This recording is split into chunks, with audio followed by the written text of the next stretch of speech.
সবাইকে গল্প কথা ইউটিউব চ্যানেলে স্বাগত। বিনোদন ও স্পোর্টসের এরকম আরো নিউজ পেতে আমাদের চ্যানেলটি সাবস্ক্রাইব করুন ও বেল বাটনে প্রেস করুন। অশ্বিনের মন কাড়া আউটের পর এমসিসিকেও নড়ে চড়ে বসতে হয়েছে, কারণ অশ্বিন নিজের স্বাভাবিক অ্যাকশনে বল করেননি সেদিন।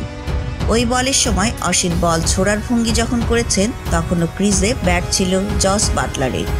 অশ্বিন নিজের স্বাভাবিক গতি আটকে অপেক্ষা করেছেন কখন বাটলার দাগ পার হবেন এবং তারপর স্ট্যাম্প ভেঙেছেন। এ ব্যাপারে এমসিসি অবশ্য গদবাঁধা নিয়মের উল্লেখেই শুধু করেছে। এই আইন খুব জরুরি। এই আইন ছাড়া নন স্ট্রাইকার স্বাধীনতা পেয়ে যাবে, পিচে অনেক দূর এগিয়ে থাকবে।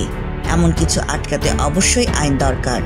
এখানে মূল বিষয় হলো নন স্ট্রাইকার কখন নিশ্চিন্তে ক্রিজ ছাড়তে পারবে এবং বোলার কিভাবে বিতর্ক সৃষ্টি না করে এভাবে আউট করতে পারবে।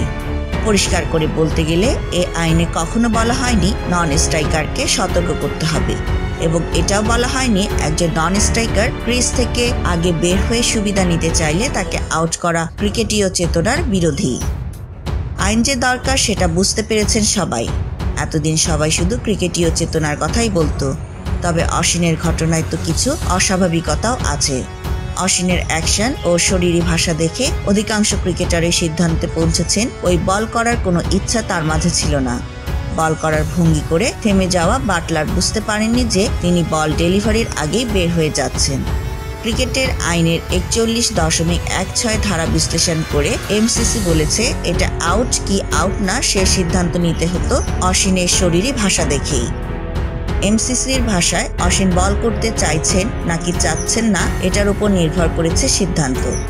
অনেকেই মনে করেছেন অশ্বিন তার অ্যাকশনে দেরি করেছেন যাতে বাটলার তার জায়গা থেকে বের হয়ে যায়, এবং অশ্বিনের বল যখন ছাড়ার কথা ছিল তখন বাটলার ক্রিজেই ছিলেন।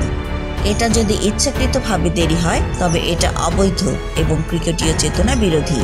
অশ্বিন দাবি করেছে এটা তা নয়। টিভি আম্পায়ারের সিদ্ধান্ত নিতে হতো এবং আইন অনুযায়ী এটা গ্রহণযোগ্য সে কেন বাটলারকে আউট দিয়েছে। এটা দুই দলের উপরেই নির্ভর করছে। খেলা আইন ও চেতনা দুইয়ের সম্মেলনে যেন হয়। নন স্ট্রাইকারকে সাবধান হতে হবে যেন সে আগে ক্রিজ ছেড়ে অবৈধ সুবিধা না নেয়। বোলারকেও 41.16 আইন অনুযায়ী সময় মেনে রান আউট করতে হবে।